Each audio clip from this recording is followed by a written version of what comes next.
Halo, selamat siang anak-anak semua. Senang sekali bisa jumpa kalian kembali di hari ini di dalam PA Anak GRI Bandung. Hari ini kita mau sama-sama melanjutkan eksposisi Kitab Matius dengan tema Siapakah Engkau Yesus? Siapakah Yesus itu ya?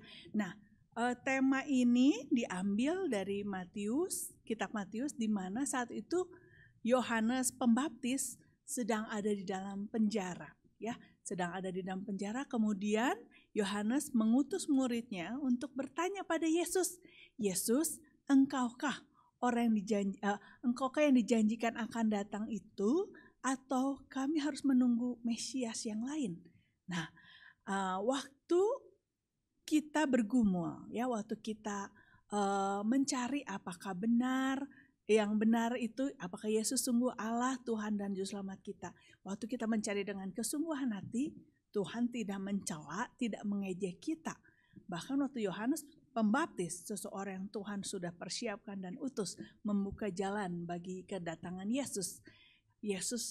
Yohanes bertanya kepada Yesus, Yesus pun tidak menghina atau merendahkan Yohanes, ya. Nah, hari ini kita mau mendengarkan penjelasan tentang dari kitab ini, di kitab Matius, tentang pergumulan yang Yohanes alami. Biarlah ini juga menguatkan iman kita, ya. Mari kita sama-sama latih lagu yang akan kita nyanyikan dengan judulnya Ku Tahu Siapa Yang Ku Percaya. Dalam bahasa Inggrisnya I know whom I have believed. Kita coba latih satu baitnya saja.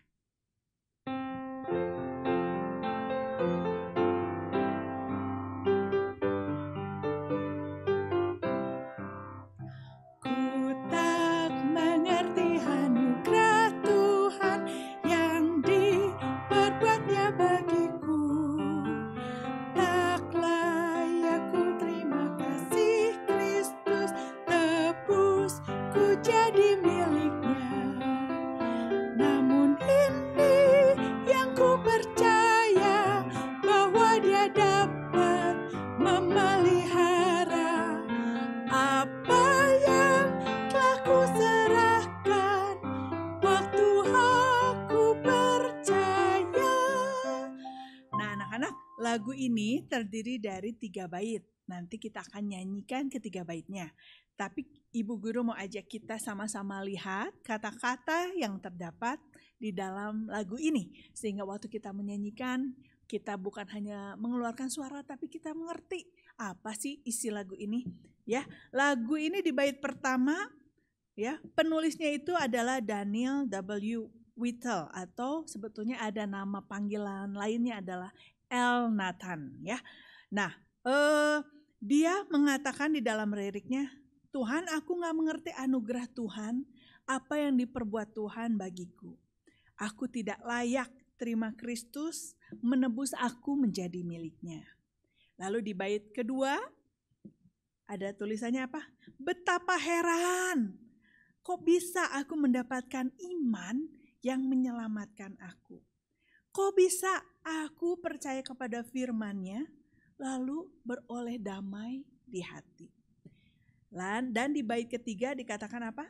Aku gak mengerti kuasa Roh Kudus bisa mengubahkan orang yang berdosa, bisa meyakinkan tentang Tuhan Yesus yang menjelma menjadi manusia. Lalu di refrainnya dikatakan, tapi ini yang aku percaya bahwa Dia, Yesus, dapat memelihara apa yang telah kuserahkan waktu aku percaya. Nah, indah sekali lagu ini, ya. Mari kita sama-sama bersaat teduh sejenak, berdiam diri, mempersiapkan hati kita sebelum kita merenungkan firman Tuhan hari ini.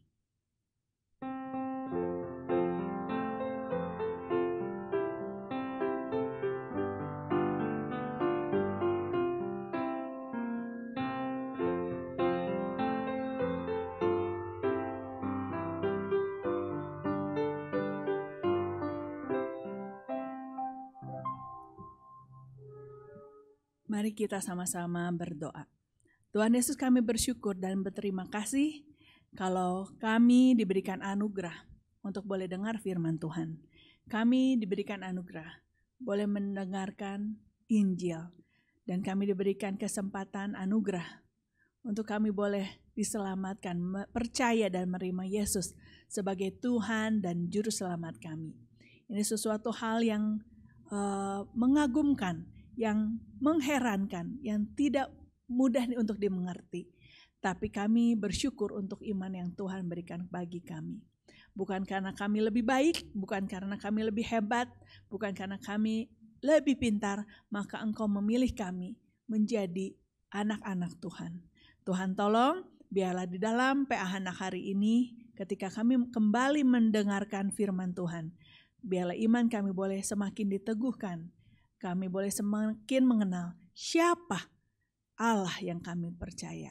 Dalam nama Tuhan Yesus kami berdoa dan mengucap syukur. Amin. Nah anak-anak, sebelum lanjut kita menyanyikan lagu ini, ya, lagu ini ditulis tadi nama panggilannya adalah oleh Elnatan. Ada lagu ini ditulis Elnatan ini juga waktu itu hidup di dalam zaman perang sipil.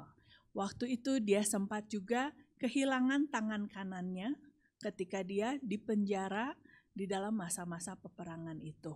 Ya, waktu ketika dia tangannya sudah mulai pulih, untuk mengisi waktu aku mau cari sesuatu untuk dibaca, ya, dan waktu itu dia menemukan Alkitab, lalu dia baca Alkitab, dan firman Tuhan yang dia baca terus menggema di dalam pikiran, terus menggelisahkan hatinya.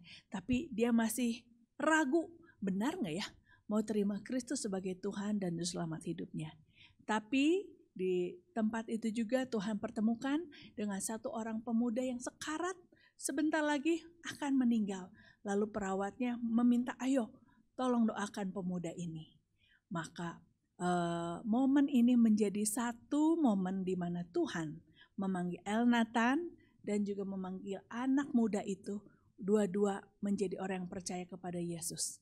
Sehingga anak muda itu yang tadi sekarat, waktu Elnatan mendampingi dia, anak muda itu boleh meninggal dengan begitu damai, begitu tenang karena ada Yesus di dalam hatinya. Anak-anak, siapakah Yesus? Ada orang ngomong, Yesus hanya manusia biasa, Yesus guru yang agung, ya, tapi dia bukan Tuhan. Ada juga yang bicara, Yesus ya memang Allah, tapi dia adalah Allah yang diciptakan oleh Allah yang lebih besar. Bagaimana dengan kita? Menurut kita, siapakah Yesus? Apakah sungguh kita sudah mengenal Yesus dengan pengertian yang benar? Mari kita sama-sama belajar itu hari ini. Kita mau sama-sama menyanyikan lagu ini ketiga baitnya.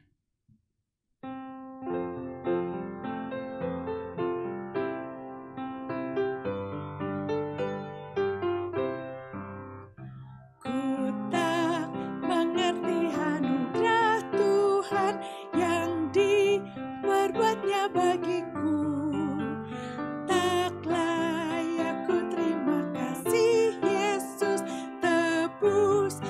Jadi miliknya, namun ini yang ku percaya bahwa dia dapat memelihara apa yang telah ku serahkan. Waktu aku percaya, betapa heran aku dapatkan iman yang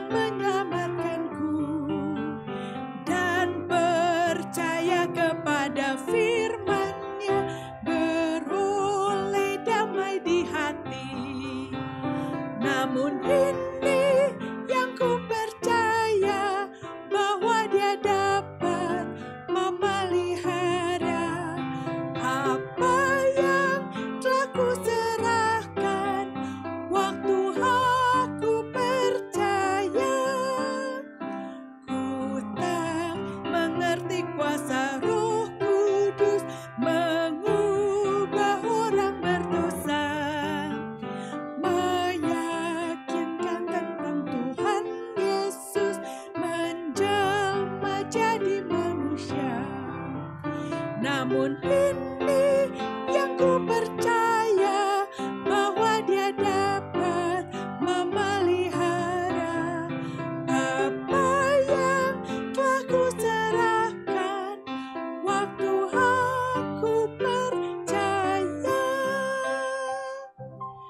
kita sama-sama mendengarkan firman Tuhan hari ini. Selamat siang anak-anak. Sebelum mendengarkan firman Tuhan, mari kita masuk di dalam doa. Bapa di dalam surga, kami bersyukur karena hari ini kami sekali lagi boleh belajar tentang kebenaran firman Tuhan. Sertailah perenungan kami pada siang hari ini, biarlah kami boleh mengerti firman Tuhan dan kami boleh tahu bagaimana cara kami menghidupinya dalam kehidupan kami.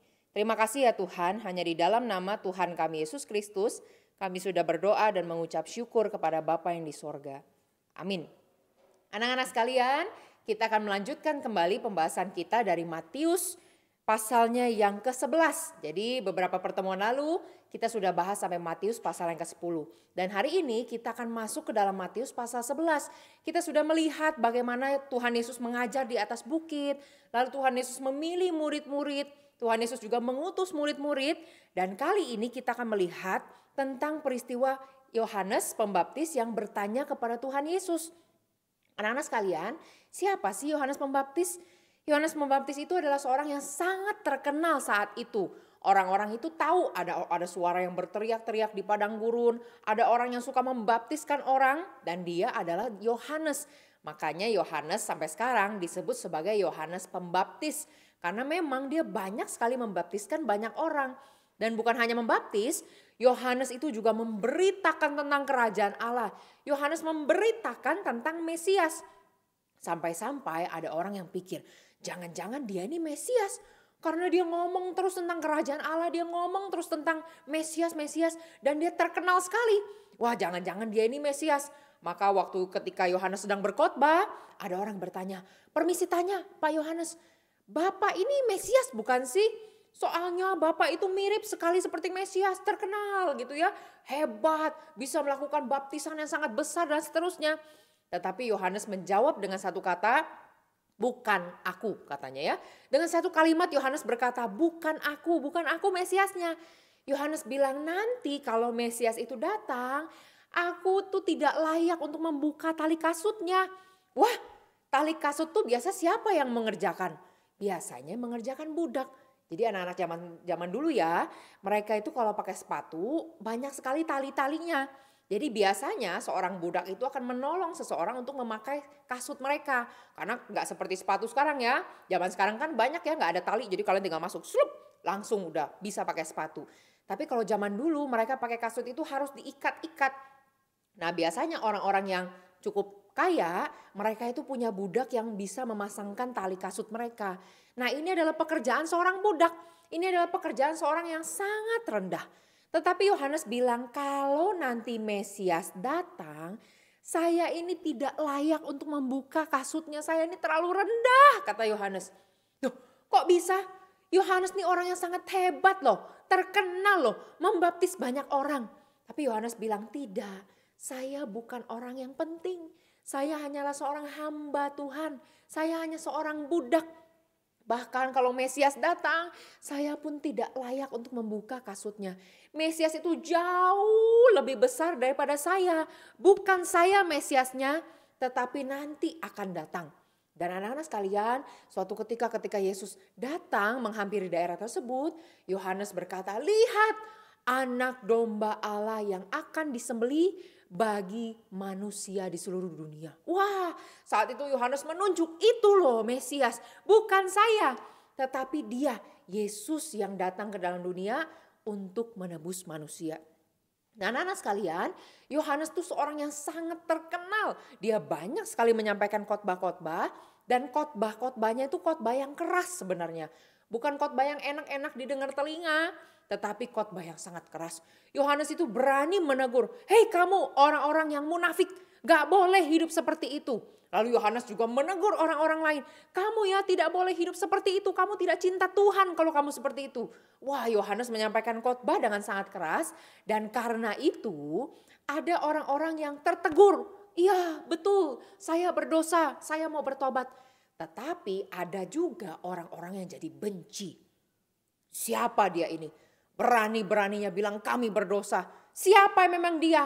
Kami ini orang-orang yang belajar firman Tuhan. Kami ini orang-orang yang cinta Tuhan. Kata siapa kami orang-orang berdosa? Dasar orang ini ya tidak benar katanya. Nah akhirnya ada orang-orang yang mulai membenci Yohanes. Bahkan Yohanes itu dibawa ke Herodes. Saat itu Herodes itu adalah wali negeri di sana. Dan ketika Raja Herodes mendengar khotbah Yohanes, sekali lagi ya, khotbah Yohanes itu sangat keras. Tetapi Herodes tuh uniknya ya, dia merasa aduh saya tertegur. Tapi tegurannya benar sih, gak enak sih didengar telinga. Tapi yang dia ngomong betul. Yohanes bilang ya, Herodes kamu itu berdosa pada Tuhan. Karena kamu mengambil istri saudaramu. Harusnya itu adalah istri dari saudaramu. Tapi kamu ambil menjadi istrimu. Kamu berdosa pada Tuhan. Tidak boleh kamu lakukan itu. Herodes mulai kesel. Kata siapa aku gak boleh ngambil istri saudaraku. Tapi dipikir-pikir benar juga ya. Akhirnya Herodes tuh di dalam hati. Memang sih khotbahnya keras. Tapi benar juga. Jadi senang juga ya dengar khotbahnya Yohanes, karena khotbahnya itu penuh pemikiran yang sangat jitu, penuh pemikiran yang sangat hebat meskipun khotbahnya keras. Maka Herodes itu senang kalau dengar Yohanes, tetapi istrinya itu menjadi marah. Siapa dia berani menghina seorang raja begitu? Penjarakan dia, bunuh dia. Lalu Herodes, wah gimana ini? Padahal khotbahnya keras sih tapi bagus. Tapi istriku bilang harus masukin penjara. Akhirnya Herodes mulai memasukkan Yohanes ke penjara. Jadi anak-anak sekalian, Yohanes itu punya khotbah yang sangat keras, yang sangat baik. Tetapi ada orang-orang yang membenci, yang tidak suka. Maka Yohanes dipenjara karena itu. Penjarakan dia karena dia ngomong seenaknya. Karena dia ngomong sekedarnya begitu. Padahal Yohanes menyampaikan firman Tuhan. Tapi ada orang-orang yang tidak suka. Maka anak-anak sekalian, Yohanes dimasukkan ke dalam penjara. Dan Yohanes tinggal di sana untuk beberapa waktu. Nah, anak sekalian, waktu Yohanes di penjara, murid-muridnya datang kepada Yohanes. Biasa ya, mereka datang, kita besuk yuk, kita besuk guru kita. Sudah lama gak ketemu. Lalu mereka mulai kumpul, siapa yang mau pergi, siapa yang mau pergi ke penjara? Saya mau. Lalu mereka kumpul dan mereka siapkan kartu pengenal. Lalu kasih tunjuk, kami ini warga, kami mau ketemu Yohanes, kami ini murid-muridnya. Lalu penjaga penjara itu lihat, Bapak A, betul? Betul. Lalu Bapak B, betul? Lihat fotonya. Sama gak ya mukanya ya? Oh sama betul ya, jadi boleh masuk. Jadi dari tanda pengenalnya ketahuan betul orang ini tidak pura-pura. Maka masuklah murid-murid Yohanes masuk ke dalam penjara. Lalu mereka berjumpa dengan Yohanes. Bapak Guru Yohanes, wah bagaimana kabarmu? Apakah engkau sehat? Di sini makanannya cukup gak? Atau kelaparan Bapak Yohanes? Lalu dingin gak? Kami bawa selimut Bapak Yohanes supaya Bapak tidak kedinginan di dalam penjara. Wah Yohanes terima itu semua lalu dia berterima kasih. Terima kasih ya murid-muridku. Terima kasih saudara-saudaraku kata Yohanes. Kalian memperhatikan aku. Lalu mereka mulai bincang-bincang gimana kabar anakmu. Bagaimana kabar istrimu. Lalu dia mulai cerita, oh ya istri saya lagi di rumah, lagi mengandung loh Bapak Yohanes. Saya bentar lagi mau punya anak lagi. Wah selamat ya.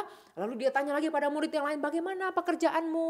Oh baik Pak Yohanes, saya bekerja dengan sangat baik. Penghasilan juga cukup, Tuhan memberkati saya. Wah Yohanes bersyukur. Tetapi dari perbincangan-perbincangan itu, Yohanes tuh terlihat lebih murung sedikit. Yohanes terlihat agak pendiam. Maka murid-murid bertanya, Bapak Yohanes, apa yang sedang Bapak pikirkan? Lalu Yohanes berpikir, saya itu sedang ragu sekali. Ragu kenapa Bapak? Apakah betul Yesus itu adalah Mesias? Wah, murid-murid kaget. Hah? Maksud Bapak? Bapak ini loh selalu kan cerita tentang Yesus. Yesus Mesias kan kata Bapak, kan bukan Bapak Mesiasnya katanya. Tapi lihatlah anak domba Allah yang tadi, Yesus yang adalah Mesias. Tapi kok sekarang Bapak bertanya sih tentang Yesus? Yohanes bilang, iya memang saya mengkhotbahkan tentang Yesus. Tetapi saya ragu. Apakah betul Yesus itu adalah Mesias? Ataukah kita harus tunggu yang lain? Karena ingat ya orang-orang Israel itu sedang menantikan Mesias. Mereka tunggu kapan Mesias itu datang. Dan ketika Yesus datang banyak orang-orang itu belum mengetahui. Benar gak sih ini Mesiasnya? Yohanes saat itu juga ragu. Betulkah Yesus adalah Mesias? Nah anak-anak sekalian, kok Yohanes bisa ragu sih? Jangan-jangan Yohanes gak percaya ya sama Tuhan Yesus. Makanya dia ragu. Anak-anak sekalian, ragu itu ada dua macam. Ada macam pertama, itu ragu yang keluar dari hati yang tidak percaya. Misalnya ya, ada anak-anak yang berkata, Bu Febi, saya bisa pindahkan Gunung Merapi dari Pulau Jawa saya pindahkan ke luar negeri. Kemana? Saya pindahkan ke kutub utara. Nah, biasanya ibu akan bertanya, apa betul kamu bisa pindahkan gunung? Ibu menjadi ragu, tapi keraguan ibu itu adalah keraguan karena ibu tidak percaya. Masa sih gunung dari satu tempat bisa dipindah ke tempat yang jauh sekali? Bagaimana cara angkatnya? Mesti dibor, dipangkas semua, tapi tidak mungkin. Bagaimana cara bawanya? Makanya ibu tuh ragu dengan mengatakan, masa sih kamu bisa pindahkan gunung? Ibu sendiri tidak percaya dan ibu sendiri tidak mengharapkan tiba-tiba Gunung Merapi pindah ke kutub utara. Tidak. Kenapa? Karena ibu tidak percaya. Ini adalah ragu yang tidak benar anak-anak kalau kita memperlakukannya kepada Tuhan. Misalnya ya, Tuhan berjanji, aku akan mengirimkan Mesias kepadamu. Lalu kita bilang, masa sih Tuhan akan mengirim Mesias? Nah, ini tidak boleh. Ini berdosa. Kalau keluar dari hati yang tidak percaya, itu adalah dosa di hadapan Tuhan. Sebab semua orang-orang yang di dalam Tuhan, semua orang-orang Kristen harus percaya kepada Tuhan. Kita percaya pada apa sih? Kepada segala sesuatu yang Tuhan perintahkan kepada kita. Terhadap segala sesuatu firman yang Tuhan berikan kepada kita. Kita harus percaya kepada Tuhan. Maka kalau kita ragu dari hati yang tidak percaya, maka kita berdosa kepada Tuhan. Nah, tapi anak-anak sekalian, ada ragu yang kedua, yaitu ragu dari hati yang percaya. Loh, kok bisa? Kan percaya. Kok bisa ragu? Ternyata bisa. Sebab manusia itu adalah manusia yang lemah. Kita itu bisa sekali ya di dalam kesulitan, di dalam penderitaan, kita itu menjadi ragu. Betulkah Tuhan akan memberikan semua ini kepada saya? Dan keraguan ini itu bukan dari hati yang tidak percaya. Kalau hati yang tidak percaya kan kita pikir, betul gak sih Tuhan kasih ini? Tapi saya tidak berharap Tuhan kasih. Tetapi kalau dari hati yang percaya, kita tahu Tuhan pasti kasih. Cuma kita berdoa, Tuhan apa betul Tuhan akan kasih? Kok saya belum lihat Tuhan? Tolong saya untuk tetap beriman kepada Tuhan. Nah, ini ragu yang benar. Misalnya seperti contoh ya, kalau kalian pergi ke sekolah diantar sama mama. Lalu setelah sampai sekolah kalian diantarkan ke guru.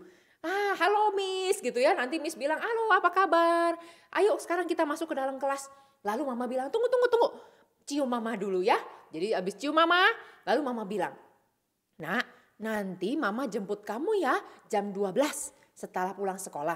Jam 12 mama jemput. Lalu mama titip pesan, iya Miss ya nanti saya jemput anak saya jam 12 ya. Lalu Miss bilang, iya oke. Lalu kamu juga berkata, iya saya percaya mama akan jemput saya jam 12. Tetapi waktu kalian berjalan sepanjang di sekolah dari jam 7, terus jam 8, terus jam 9, ada break makan tengah ya, makan pagi, lalu kalian mulai break, mulai makan, ngobrol-ngobrol sama teman kalian bilang, ya kalau saya mah gak dijemput mama, saya dijemput sama mbak gitu. Lalu ada teman lain, saya dijemput papa, saya gak dijemput mama gitu. Lalu ngobrol-ngobrol sama teman yang lain, kamu udah punya mainan ini belum? Lalu kalian mulai pikir-pikir, nanti betul gak ya mama jemput saya jam 12, kalian mulai lihat jam, wah masih jam 9.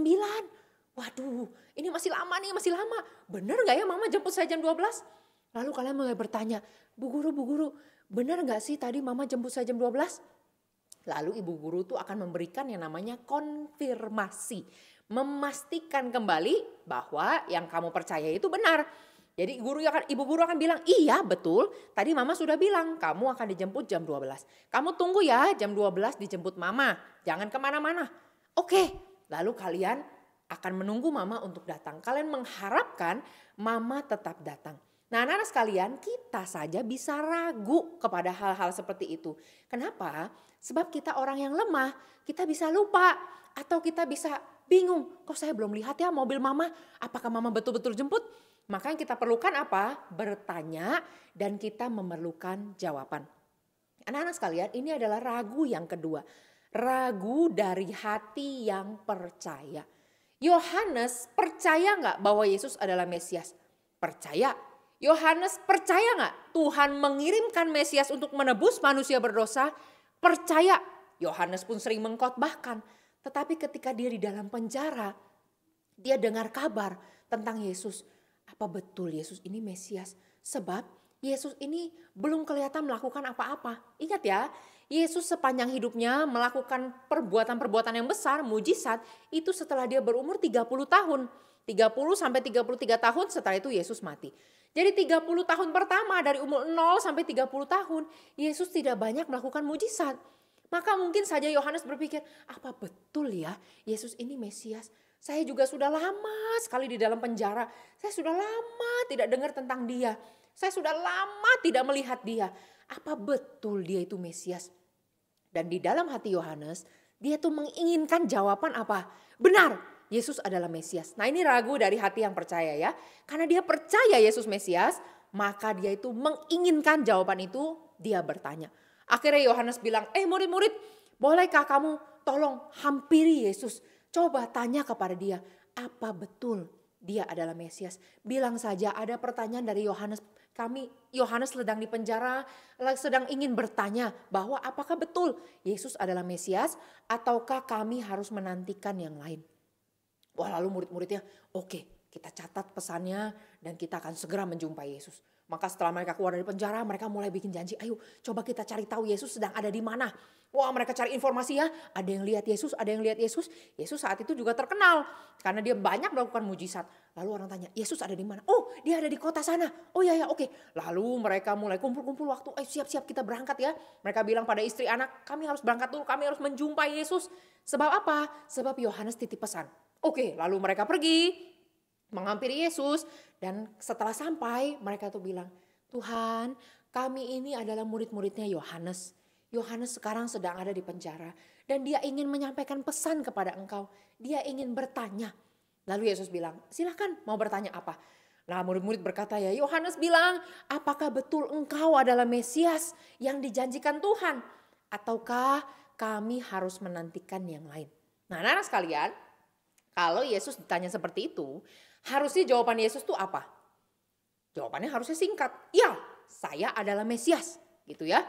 Atau mungkin sekali Yesus bisa marah. Kenapa sih Yohanes kok gak percaya? Tapi buktinya Yesus gak marah. Kenapa? Karena Yesus tahu Yohanes itu ragu dari hati yang percaya. Yohanes perlu konfirmasi sebab dia adalah orang yang lemah. Dia memerlukan konfirmasi. Dia memerlukan kepastian sekali lagi supaya dia bisa tetap beriman kepada Tuhan. Yesus itu tidak marah kepada Yohanes. Harusnya Yesus jawab, iya aku adalah Mesias. Tetapi anak-anak sekalian, kalau kalian baca di dalam Matius 11, Yesus tuh jawabannya panjang sekali. Yesus tidak langsung bilang, iya aku adalah Mesias. Coba ya ibu bacakan. Yesus berkata seperti ini, pergilah, katakanlah kepada Yohanes apa yang kamu dengar dan yang kamu lihat. Orang buta melihat, orang lumpuh berjalan, orang kusta menjadi tahir, orang tuli mendengar, orang mati dibangkitkan, dan kepada orang miskin diberitakan kabar baik. Dan berbahagialah orang yang tidak menjadi kecewa dan menolak aku. Kok jawabannya panjang sekali ya? Padahal kan Yesus tinggal jawab, ya aku adalah Mesias. Tapi kenapa Yesus harus bilang, katakan pada Yohanes apa yang kamu dengar dan apa yang kamu lihat. Bahwa tadi ya orang buta melihat, orang lumpuh berjalan, orang mati dibangkitkan, orang kusta jadi sembuh. Kenapa mesti panjang sih? Nah anak-anak sekalian, sebenarnya jawaban Yesus tuh bukan jawaban bertele-tele. Jadi Yesus bukan sengaja ya seperti kalau kalian ujian. Wah ada soal ujian, tolong jelaskan prinsip ini. Wah kadang-kadang kita bingung gimana cara jelasinnya ya. Wah saya ini deh bikin jawaban yang panjang supaya kelihatan pintar sama guru. Tidak. Yesus tidak melakukan itu. Yesus tidak sengaja memberikan jawaban panjang supaya kelihatan hebat, kelihatan keren. Tidak. Tetapi kenapa Yesus memberikan jawaban yang panjang? Nah untuk ini kita perlu memahami dulu tentang konsepnya orang Yahudi. Anak-anak sekalian, orang Yahudi itu menantikan Mesias. Dan waktu mereka menantikan Mesias, mereka itu diberikan nubuatan-nubuatan di dalam perjanjian lama. Jadi Tuhan itu memberikan nubuatan, memberikan gambaran seperti apa sih Mesias yang akan datang. Di dalam perjanjian lama banyak sekali dicatat. Misalnya ya, Mesias itu akan dilahirkan dari seorang perawan, seorang perempuan yang muda. Dan namanya akan disebut sebagai Immanuel. Nah, jadi waktu Yesus dilahirkan oleh Maria, seorang perempuan muda yang belum menikah, ini adalah sebuah penggenapan. Bahwa apa? Mesias benar-benar sudah hadir. Sebab ada seorang perempuan muda mengandung. Dia belum pernah menikah. Tapi dia mengandung lalu dia melahirkan seorang bayi. Nah bayi ini adalah Yesus.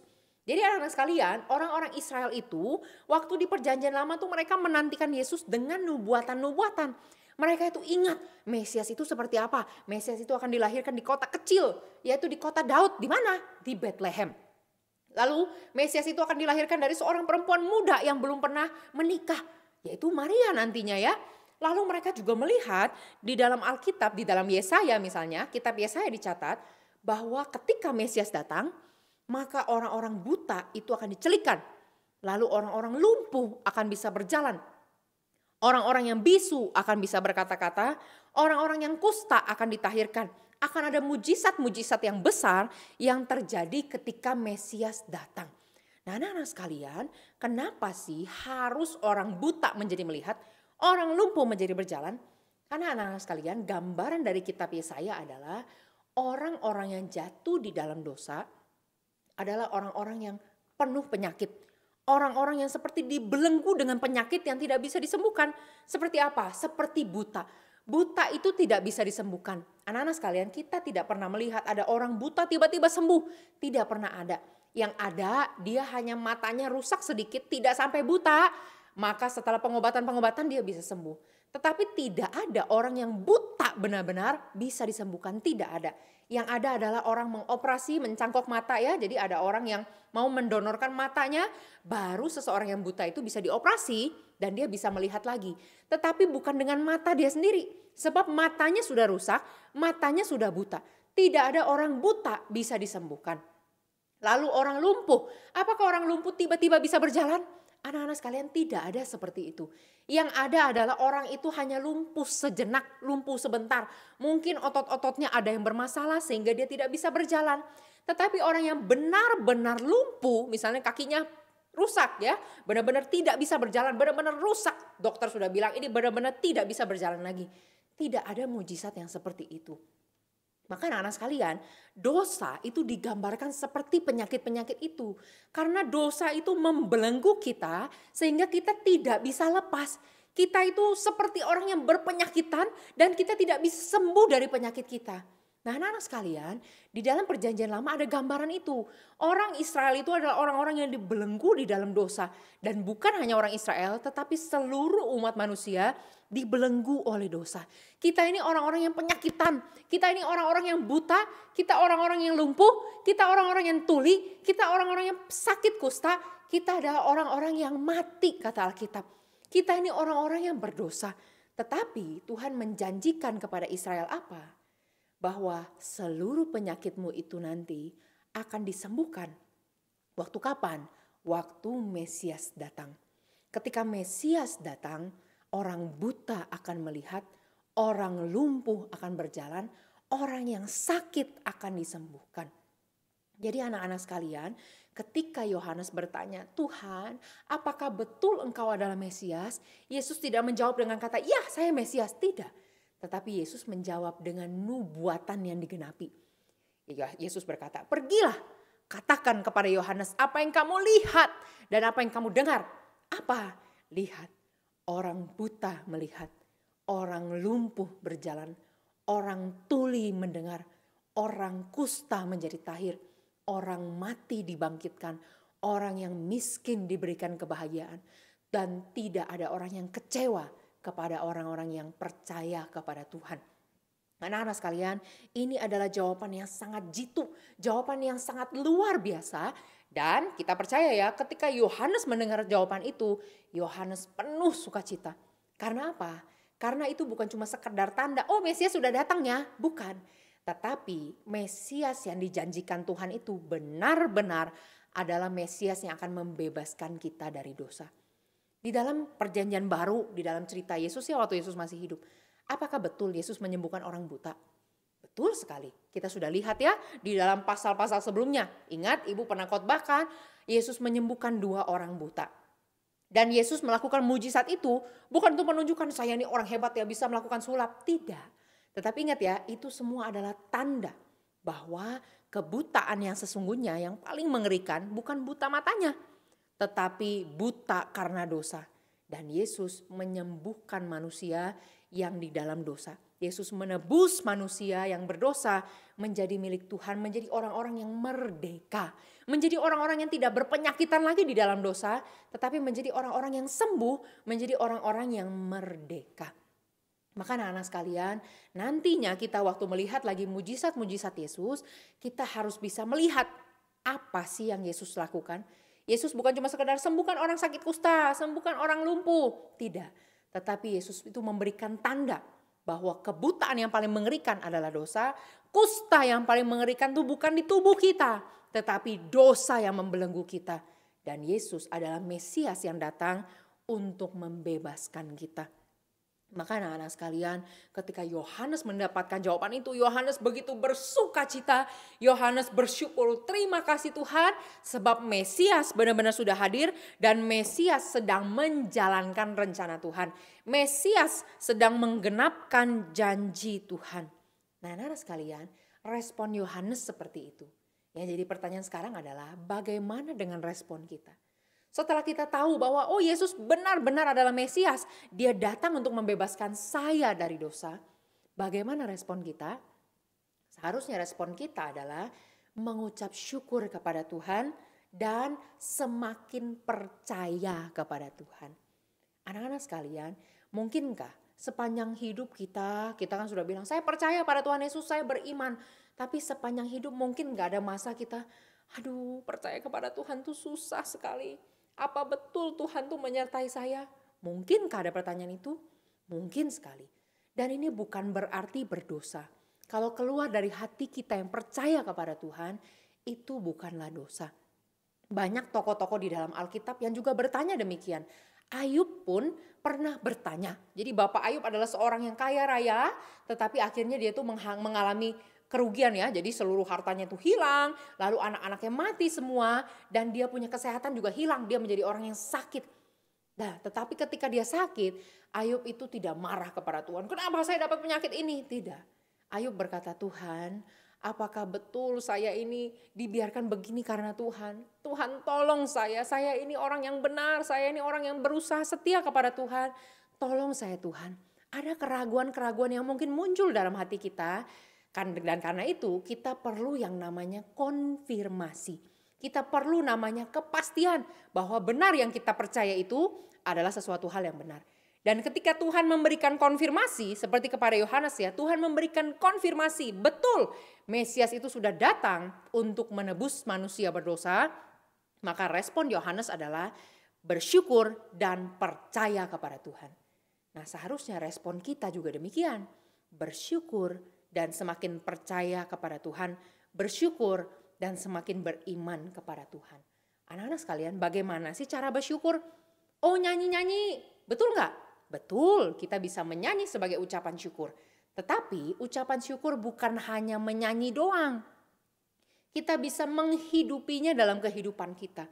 Kalau kita bersyukur karena Tuhan sudah menebus kita, maka kita waktu hidup, kita harus hidup seperti orang yang sudah ditebus Tuhan. Jangan lagi hidup seperti orang yang masih di dalam dosa. Jangan lagi hidup seperti orang buta. Jangan lagi hidup seperti orang tuli.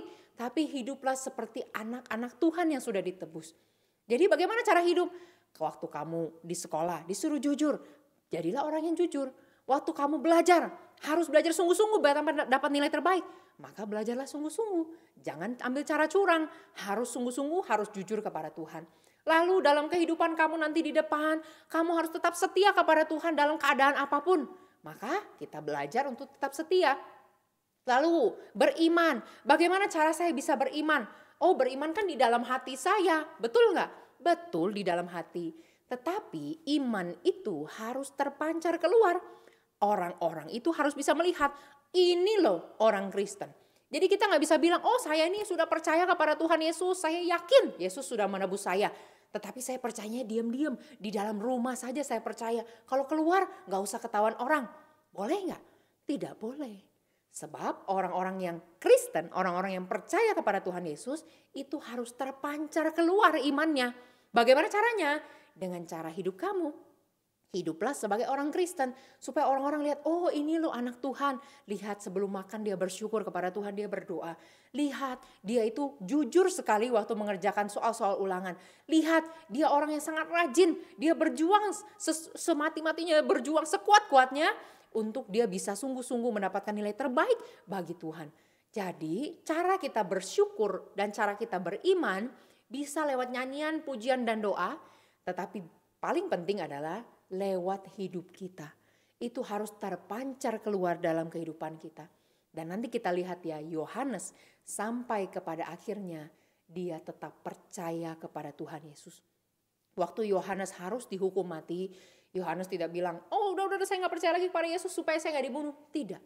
Yohanes itu justru berkata, saya yakin kepada Yesus Kristus, saya beriman kepada dia. Meskipun saya harus dibunuh mati, tetapi saya percaya bahwa Yesus telah menebus saya. Saya tidak mau tinggalkan iman saya. Maka nantinya ya ketika Yohanes dipenggal, murid-muridnya itu tetap percaya kepada Tuhan Yesus. Mereka melihat bahwa oh Yohanes menyerahkan hidupnya karena dia tetap beriman kepada Tuhan Yesus. Maka anak-anak sekalian, mari kita mengucap syukur kepada Tuhan. Mari kita beriman kepada Tuhan. Mari kita percaya kepada Tuhan. Sebab Tuhan tidak pernah mengingkari janjinya. Mari kita berdoa. Bapa di dalam surga, kami bersyukur untuk firman pada hari ini. Kami bersyukur bahwa Yesus adalah Tuhan dan Juru Selamat kami. Yesus rela mati menebus kami dan membawa kami ke dalam kehidupan yang baru, membuat kami menjadi orang-orang Kristen, membuat kami menjadi orang-orang yang merdeka. Tuhan, tolonglah kami yang masih kecil ini untuk boleh menjalankan hidup yang benar di hadapan Tuhan. Tolong kami untuk setia kepada firman Tuhan. Tolong kami untuk cinta kepada Tuhan sampai kami tua, sampai kami ketemu lagi dengan Tuhan. Sertailah ya Tuhan untuk keluarga kami juga, biarlah kami boleh menjadi berkat bagi mereka, menjadi terang bagi mereka.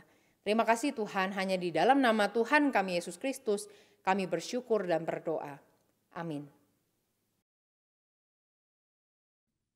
Bersyukur untuk firman Tuhan yang bisa kita dengarkan hari ini. Siapakah engkau, Yesus? Apakah kalian sudah menemukan jawabnya? Mungkin ada yang berani bertanya, ya, ayo jelaskan padaku siapa Yesus. Atau mungkin ada yang masih bertanya-tanya di dalam hati, kenapa harus pilih Yesus? Apakah memang benar hanya Yesus saja juru selamat dan Tuhan yang aku percaya? Nah, biarlah melalui penjelasan firman Tuhan hari ini, iman kalian semakin dikuatkan, ya, semakin bisa mengenal Allah yang kita percaya dengan benar. Waktu kita percaya dengan pengertian yang benar, itu akan mempengaruhi bagaimana kita menjalani hidup ini. Bagaimana kita berespon, bagaimana kita berpikir. Ya, bersyukur, biarlah kita sama-sama boleh bertumbuh di dalam pengenalan yang benar akan Tuhan. Mari kita sama-sama menutup PA Anak hari ini dengan menyanyikan lagu Aku Tahu Siapa Yang Kupercaya. Kita nyanyikan satu baitnya saja.